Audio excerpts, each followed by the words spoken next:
Hammaga salom, sizlar bilan Bobur. Menga ba'zan ko'p savol berishadi-da. O'zing yaxshi bolasan, faqat shu turkparastlik, rusparastligingdan voz kech.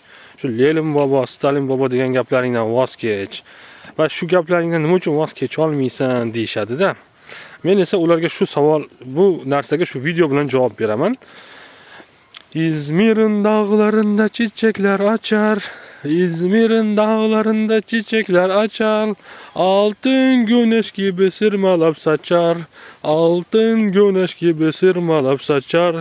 Bozulmuş düşmanlar yel gibi kaçar.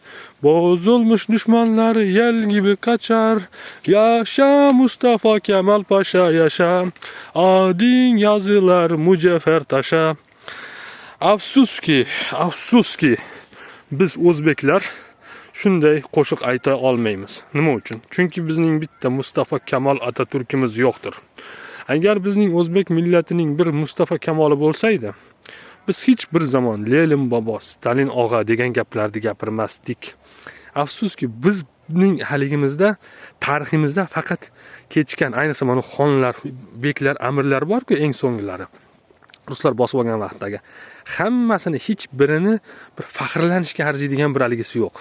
Hammasi bir xotinboz, bachchaboz, bir faqat o'zini maishatini, kayf safosini o'ylaydigan, xalqiga tanob degan soliqni solib, faqat qonuni ichadigan bir xalq bo'lgan. Shuning uchun ham biz bu aligini Mustafa Kemalimiz bo'lmagani uchun, o'zimiz bir Atatürk'imiz bo'lmagani uchun biz o'zbeklarni odam qilgan Lenin bo'ladi. Shuning uchun ham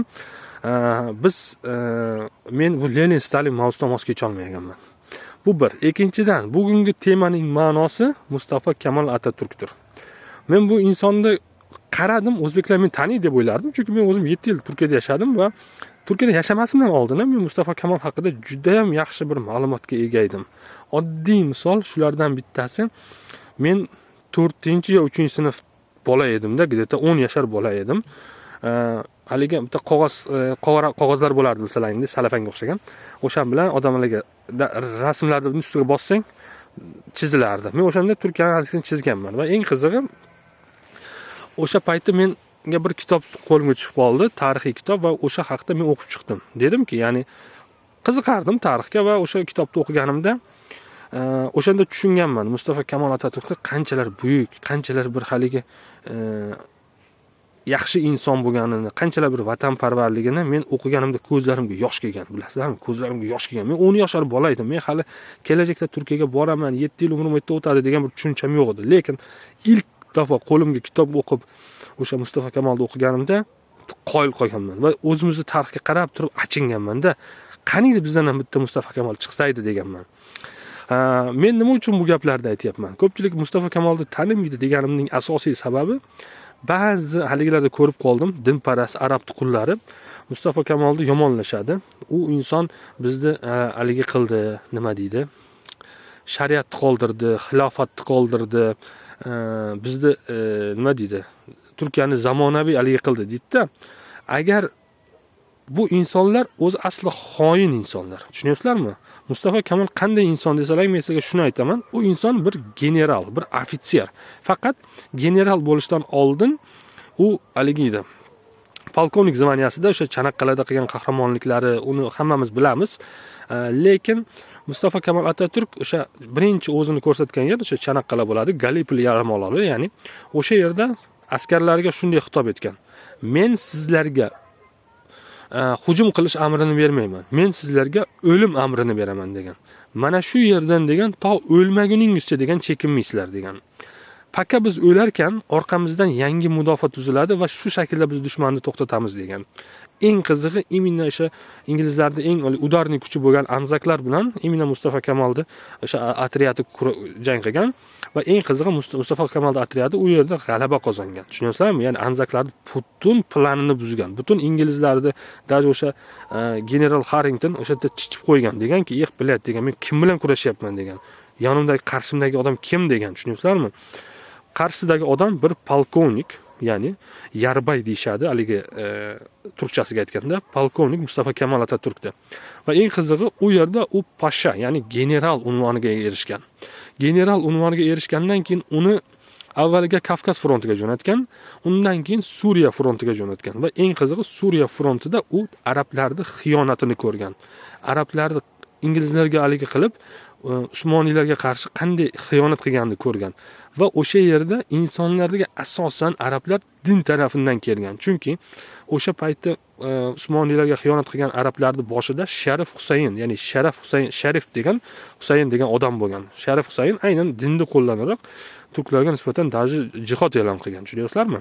Butun bu xiyonatlarni ko'rgan Mustafa Kemal Atatürk nima qilgan? Yurtiga kelgan. Qarasa, yurti uje taslim bo'lish arafasida. Uje taslim bo'ldi. Istanbul ishg'olda ortida, u yerda ingliz, fransuz askarlari bemalol shagat qilib yuribdi.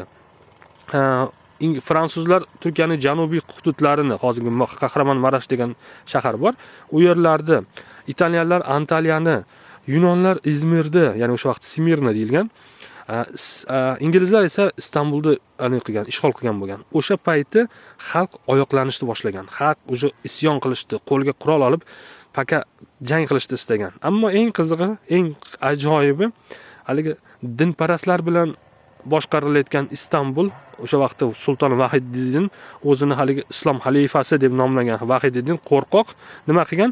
Inglizlar qo'mondoni Harringtonga shunday Istanbulni kulchini topshirib qo'ygan. Tushunyapsizlarmi? Haligi marosim bilan topshirgan. Haligi Karnay Surnay bilan topshirib, bo'ldi biz sizlarga taslim bo'lamiz deb Sever anglashmasini imzolagan. Sever haligisida anglashmasida shunday narsa kechgan. Turkiyaga juda, hozirgi Turkiyani 4/1 tegadi xolos. Tushunyapsizlarmi? 4/1.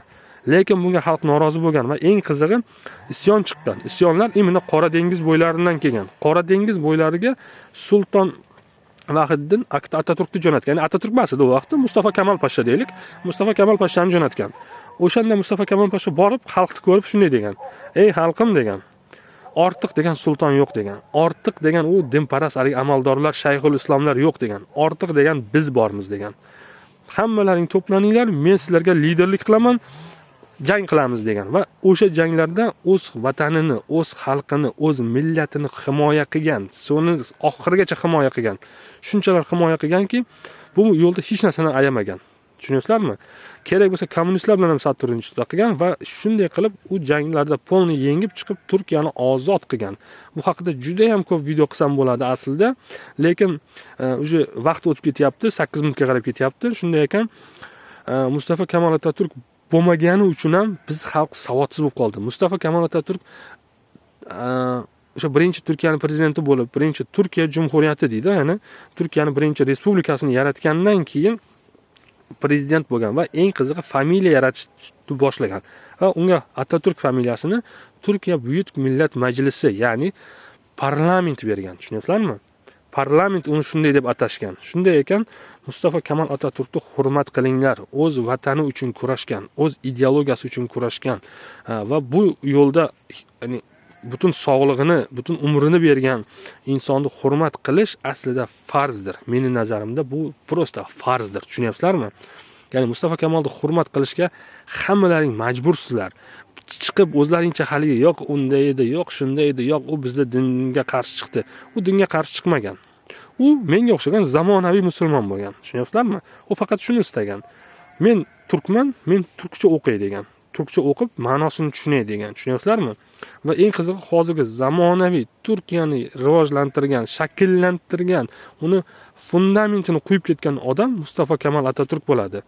Men o'zbek o'laroq, o'zbek bo'lib turib shu gaplarni aytyapman nima uchun? Chunki meni millatimni shakllantirgan odam Lenin bo'ladi. Turklar desam shakllantirgan Mustafa Kemal Atatürk bo'ladi. Mening eng alam qilgan narsa, meni vatanimdan bitta shu Mustafa Kemal chiqmadi. Tushunyapsizlarmi? Shunday.